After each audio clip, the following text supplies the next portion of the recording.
Si ces deux choses se touchent, de nombreux aspects sont dégagés en vous pendant ce laps de temps. De nombreux aspects veut dire que vos pensées sont claires, vos émotions sont évacuées, et il y a une perception très claire de ce qui se passe autour de vous. Le yoga n'est pas un exercice de fitness, être en forme n'est qu'une conséquence. L'important, c'est d'obtenir la bonne géométrie de la vie, parce que tout l'univers physique n'est que géométrie.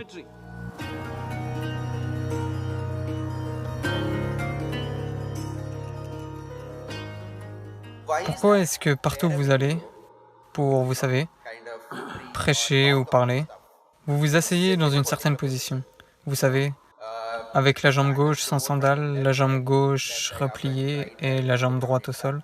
Est-ce votre style ou est-ce la façon dont une personne doit s'asseoir?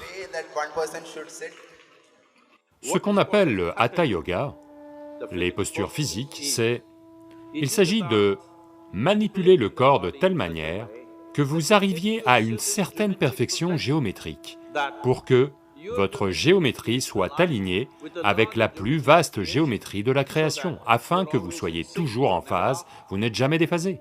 Et à quel point vous êtes équilibré, à quel point vous voyez clairement les choses et à quel point vous faites bien les choses, dépend simplement de à quel point vous êtes en phase avec tout le reste autour de vous. Qu'il s'agisse de personnes ou d'arbres ou de vie, ou juste d'espace. Êtes-vous en phase avec ou non va décider à quel point vous fonctionnez de façon douce et fluide dans le monde. Maintenant, je ne suis pas assis comme ça tout le temps, seulement quand je parle. La façon dont je suis assis, si je dois l'expliquer, il y a bien des aspects à cela.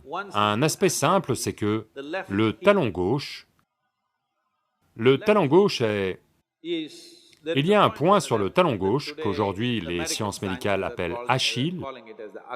Vous en avez entendu parler? Vous avez entendu parler de cet homme, Achille? Vous avez entendu parler de lui, vous avez vu le film. Vous n'avez pas vu le film? Troie? Vous ne l'avez pas vu? Un garçon innocent.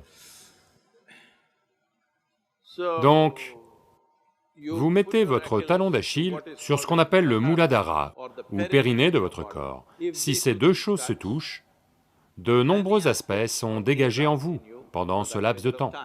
De nombreux aspects au sens où vos pensées sont claires, vos émotions sont évacuées, et il y a une perception très claire de ce qui se passe autour de vous. Vous avez entendu qu'Achille a été tué parce que une flèche a été tirée sur son talon. Vous ne croyez pas que si quelqu'un blesse votre talon, vous allez mourir, n'est-ce pas? Mais Achille est mort comme ça. Et il y a quelqu'un d'autre qui est mort comme ça en Inde, bien avant lui. Hier était son anniversaire, Krishna Janmastami. Lui aussi est mort comme ça. Ce que cela essaie de vous dire, c'est qu'ils ont été tués de façon experte, pas juste en vous tranchant la gorge ou en vous cassant la tête, mais en mettant un point au talon d'Achille pour qu'il meure. Donc il y a un certain système énergétique dans le corps. Si ce point d'Achille est en contact avec votre Muladhara, lorsque vous vous asseyez comme ça, il y a un certain équilibre, et vous ne vous rangez d'aucun côté. Voyez, on a tous nos propres opinions, idées, idéologies, choses, nos propres expériences de vie. Vos propres expériences de vie et les impressions que vous avez engrangées dans votre mental influencent tout ce que vous voyez. Vous appréciez cette personne, vous n'appréciez pas cette personne, vous aimez cette personne, vous détestez cette personne, tout ça c'est parce que constamment vous prenez vos propres positions. Mais si vous voulez vraiment connaître la vie, le plus important c'est que vous ne prenez aucune position. Vous êtes prêt à tout regarder d'un œil nouveau à chaque instant de votre vie. Absolument nouveau, à chaque instant de votre vie. Ceci est très difficile à comprendre pour les gens. Des gens qui sont avec moi depuis 30-35 ans, chaque jour ils sont avec moi, à travailler avec moi, à faire tant de choses, je n'ai toujours pas le moindre avis à leur sujet. Il n'y a que quand j'ai besoin de faire un certain travail, que je regarde peut-être leurs compétences, et tout. Mais je n'ai pas le moindre avis sur quiconque se trouve autour de moi depuis si longtemps. Depuis le temps, vous auriez dû vous forger vos opinions, mais je ne le fais pas parce que c'est l'essence du processus spirituel, que l'on regarde constamment chaque vie comme une possibilité.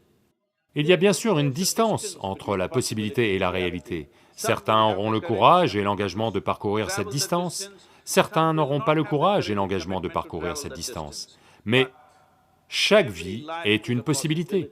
Si vous voulez maintenir cette possibilité ouverte, vous ne vous forgez jamais d'opinion sur qui que ce soit. Bon, mauvais, laid, vous ne formez pas ces opinions, vous les regardez simplement là tout de suite. Comment sont-ils là maintenant, à cet instant, c'est tout ce qui compte pour moi. Comment vous étiez hier, pas mon affaire. Comment vous pourriez être demain, voyons voir. Demain doit être créé, pas bétonné là tout de suite, n'est-ce pas?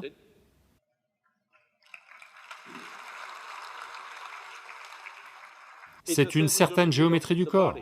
Si vous gérez la géométrie du corps comme il faut, vous devez, je vous le dis, en ce moment, les cultures occidentales propagent que le yoga est un exercice d'étirement de plus. Au lieu de ça, vous pouvez faire du pilate, au lieu de ça, vous pouvez boxer, au lieu de ça, vous pouvez jouer au tennis. Voyez, si vous voulez juste être en forme, allez courir quelque part, grimper une montagne, jouer au tennis, faites quelque chose. Le yoga n'est pas un exercice de fitness, être en forme n'est qu'une conséquence. L'important, c'est d'obtenir la bonne géométrie de la vie. Parce que tout l'univers physique n'est que géométrie. Là maintenant, ce bâtiment se tient ici. Combien de temps va-t-il tenir? Va-t-il nous tomber sur la tête aujourd'hui ou va-t-il tenir longtemps? Dépend essentiellement de son degré de perfection géométrique. Il en va de même du corps, il en va de même du système planétaire, il en va de même de l'univers, il en va de même pour tout. La planète tourne autour du Soleil, pas avec un câble en acier attaché à elle. Juste la perfection de la géométrie, n'est-ce pas? Si un petit écart de géométrie a lieu, elle est partie pour toujours, et cela vaut pour vous aussi. Si vous quittez votre géométrie fondamentale, vous êtes parti. Il est très important qu'à un jeune âge, vous fassiez ce qu'il faut pour apporter un sens juste de la géométrie. Maintenant, vous devenez compétent pour traverser la vie. Ces gens qui pensent qu'il ne devrait leur arriver que de bonnes choses, de toute évidence, ils sont inaptes à la vie. Parce que si vous ne savez pas comment traverser les situations difficiles en étant bien, joyeux, alors vous allez éviter toutes les possibilités, n'est-ce pas? Vous allez éviter toutes les grandes possibilités de la vie, simplement parce que vous voulez éviter quelques difficultés. Il n'y a que quand vous êtes géométriquement dans un certain état de congruence, qu'alors vous êtes prêt à traverser n'importe quelle situation, quelle qu'elle soit.